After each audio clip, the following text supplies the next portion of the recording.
Hi, I'm Micah, and this is my bike check. I got a Eastern.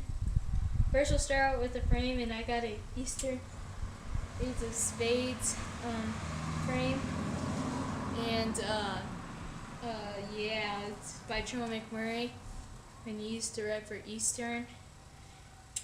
Um, and these are Eastern Ace of Spades cranks.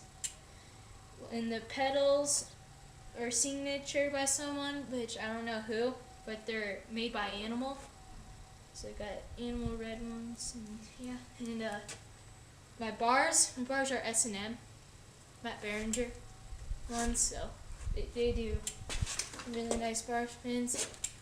And my grips are made by Fit by Co.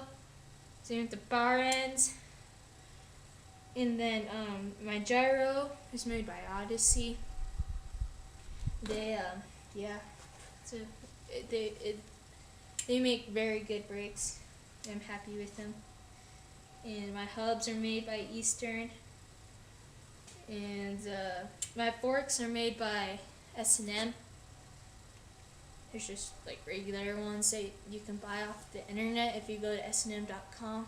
And my pegs are made by Volt. Not Fit, but Volt. And they are, they work pretty good, but I need to start getting new ones because I had them for a long time. And, sorry about those loud people. And my tires are made by Haro. And I like to thank, Pusher and Dan's Comp and and Clay for helping me out with bike parts, and Rich for teaching me. Thank you.